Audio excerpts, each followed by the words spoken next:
you first in Europe? First? Yeah? When did you come over here? Were you an actor when you came over here? Yes, 1950. Yes, Yeah. Were you over here to make a movie? Yes, in London, Channel Islands. Mm-hmm. What was that one? Do you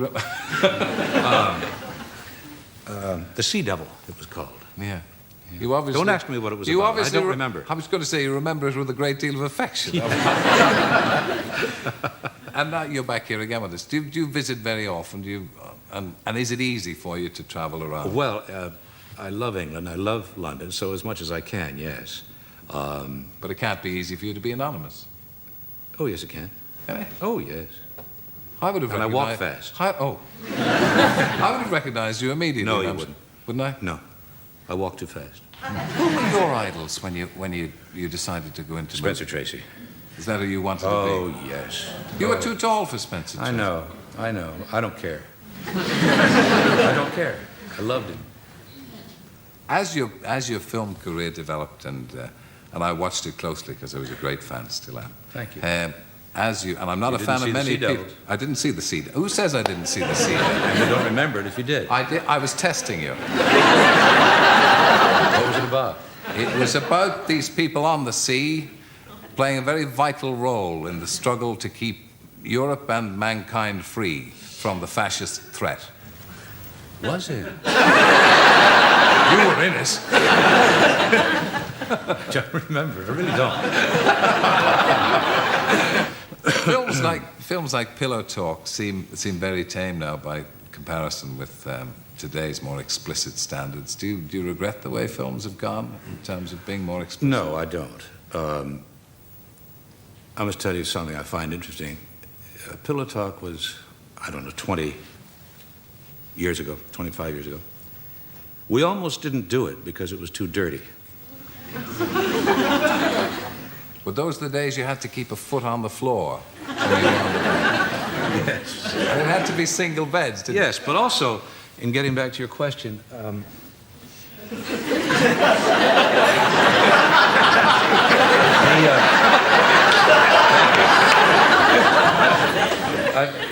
I remember vividly in a Western, and I was cut off at the pass by a very sore pain. Yes. And I had to say, oh, darn it. Well, there's better things to say at that moment, right? Today you can say them. Yeah. We couldn't say them then. It might have dented the old image a bit, though, if they'd heard you using more Why? Rigorous language. Why? Well, because I think the heroes in those days had to be more clean-cut. Do you think so? More, yes. I mean, I think... Isn't tall enough? Tall is good. Tall is very, very good. I've tried to say that, but sometimes it doesn't work. I bump my head a lot.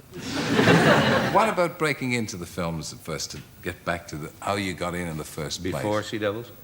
Oh. Was there anything before Sea Devils? Yes. Only the silence, surely.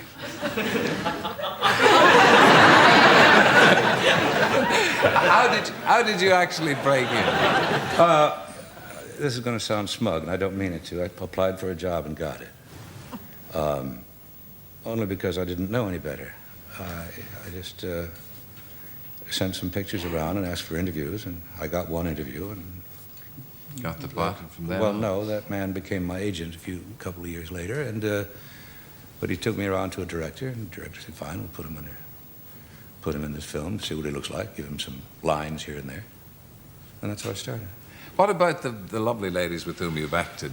Liz Taylor in Giant. Do you keep in touch with them? Oh, yes. Yes. She's a very, very good friend. And Doris Day? Yes.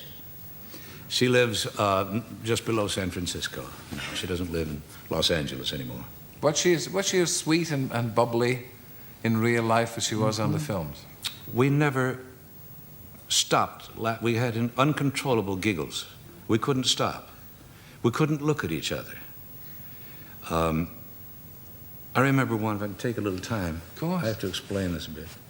We were doing a shot supposedly on the beach. This was in a soundstage. And we were lying on the sand, you see, and the camera was up here shooting straight down. And this was to be just a couple of shots before lunch, and then during lunch, they would move to another soundstage to do another scene. And it was a scene where I was trying to get her to kiss me. I was trying to make her be aggressive. And I was playing the innocent. And I had lines like, I'd like to kiss you, but I don't know how. And then she had to say, oh, well, that's easy. And lean over and plant one on me. And then, of course, the joke is over. Now I'm supposed to take over and give her a proper one. Well, you can't roll over smoothly. And our teeth clicked. The first kiss. Oh, and then we were there a day and a half trying to get that scene. And we just couldn't. I mean, we'd look at each other, we'd spew in each other's faces. That's terrible. Great fun, I love it.